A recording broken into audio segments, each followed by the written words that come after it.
स्वागत है आप सबका अपना चैनल मेडिकल मस्ती में। दोस्तों आज जो हम बात करने जा रहे हैं ये बहुत ही अलग प्रकार के टॉपिक है और बहुत बार ऐसे लोग आके क्वेश्चंस करते हैं और ये जो आपके जॉइंट है, नी जॉइंट है, यानी कि जो ठेहुना है वहाँ पे कट कट की आवाज़ आती है, पैर सीधा करते हैं या किसी भी प्रकार के जॉइंट है, चाहे वो गर्दन का हो, शोल्डर्स का हो या फिर अंगुली का स्टेज है, उसमें अगर आपके जो कट की आवाज़ आती है, चट की आवाज़ आती है तो क्या वो नॉर्मल होता है या कितने टाइप्स के होता है,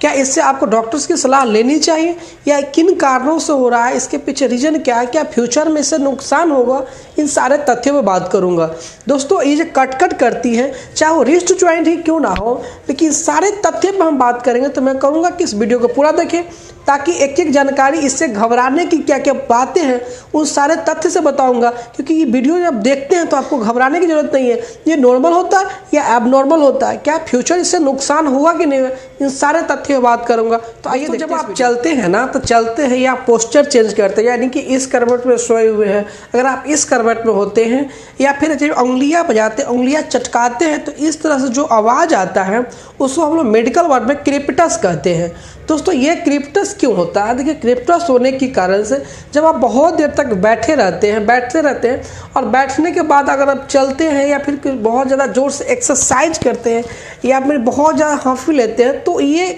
बोन को जो स्टर्नेस होता है उसको रिलीज करने के लिए जब हम खींचते हैं या पैर को सीधा करते हैं या पोस्चर को बदलते हैं तो ये क्या होता है, चट की आवाज़ आता है। दोस्तों ये होने के कारण क्या, आइए थोड़ा सा पहले ये जान लें कि हम बोन के बनावट जान लें, जॉइंट की बनावट। दोस्तों जहाँ भी जॉइंट होता है उसके ऊपर एक बोन होता है, एक नीचे बोन होता है, बीच में क्या होता है, जॉइंट होता है। जॉइंट के कवरिंग के लिए वहाँ पे क्या होता है, कार्टिलेज लगा रहता है, दोनों जॉइंट को पकड़ के रखता है और कार्टिलेज को जो संग्रहित करने के लिए वहाँ पर लिगामेंट होता है और ये लिगामेंट के जो अंदर है वो क्या होता है, साइनोवियल फ्लूइड होता है। ये साइनोवियल फ्लूइड क्या करता है, हमारे जो पोस्चर्स है उसको मोमेंटम में काम करता है और सारे को कवरिंग करने के लिए जो बोन के ऊपर है कैप्सूल लगा होता है जो बोन के को रक्षा प्रदान करता है।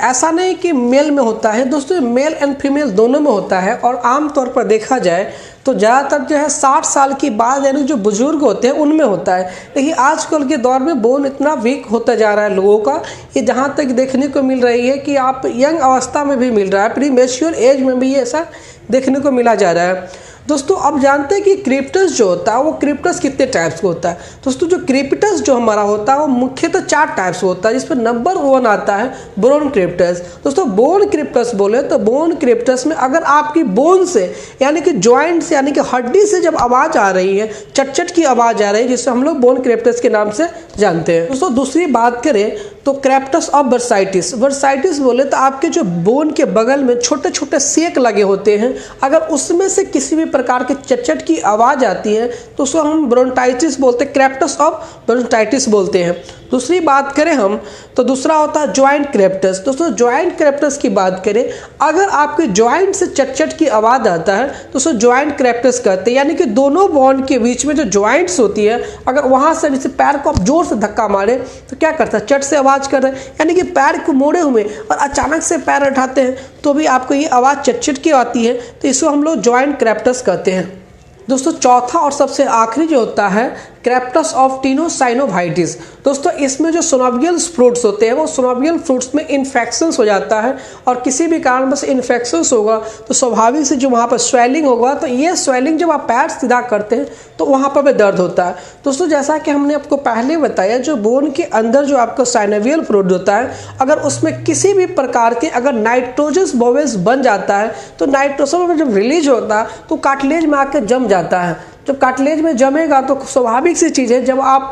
पैर को स्ट्रेच करेंगे तो नाइट्रोजस बॉवेल और साथ ही साथ आपका सिनोवियल फ्लूइड जब एक साथ ऐड होगा तो जब खींचेंगे ना तो आपको आवाज़ आएगा, कट की आवाज़ आएगा। दोस्तों ये होना ये कॉमन सी है, क्योंकि अगर आप बहुत ज़्यादा देर से चलते हैं या कभी बोन इंजरी हुआ है या आप कभी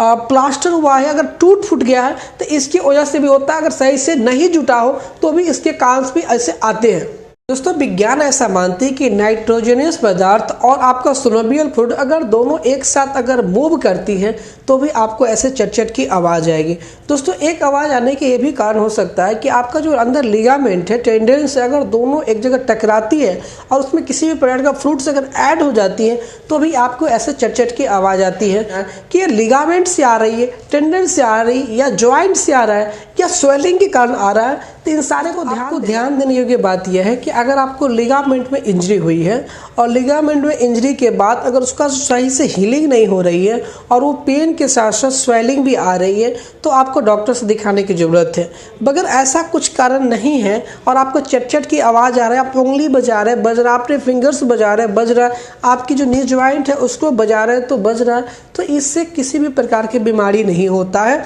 ये नॉर्मल से करेगी। आवाज़ सिर्फ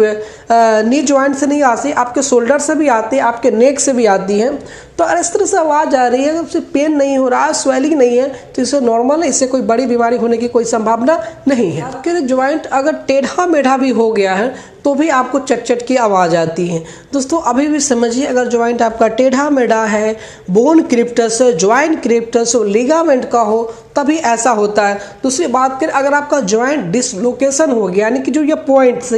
से दोनों पॉइंट के बीच अगर अलग अलग हो गया है तो भी ऐसे देखने को मिलता है, तो इससे भी घबराने की ज़रूरत नहीं है। दूसरी बात करें, अगर आपका ज्वाइंट ढीला हो गया, ये बड़ी बस क्वेश्चन कर रहा हूँ कि अगर आपका ज्वाइंट जो है आपका ज्वाइंट है ढीला हो गया है, यानी कि बोन आपका वीक है और मसल्स वहाँ पर वीक है, यानी मैग्नीशियम के आपके शरीर में कमी है, तो भी आपको चटचट की आवाज़ आती है। दोस्तों यहाँ तक कि मैं समझ पा रहा हूँ कि आप चटचट की आवाज़ को पूर्ण रूप से समझ पा रहे होंगे, लेकिन आपको डॉक्टर से कब मिलना चाहिए? जब आपका ज्वाइंट टेढ़ा मेढ़ा के साथ साथ स्वेलिंग भी है, पेन भी, अत्यधिक दर्द भी, आप चल नहीं पा रहे हैं, लंगड़ा रहे हैं, तो आपको डॉक्टर से दिखाना चाहिए। ये आवाज़ बहुत ज़्यादा मात्रा में आ रही है और साथ में आपको चलने में प्रॉब्लम हो रही है, बैठने में प्रॉब्लम हो रही है, आप स्टेज करते उसमें प्रॉब्लम आ रही है, तो आपको डॉक्टर से दिखानी चाहिए। दोस्तों ये बड़ी बीमारी नहीं होता है, ये बहुत बार ऐसे लोग आकर हमसे क्वेश्चन करते थे, तो मैं सोचा कि इस टॉपिक पे बात करूं। दोस्तों ये बहुत ही कॉमन है, अगर आपको चटचट की आवाज़ नॉर्मली आ रही है,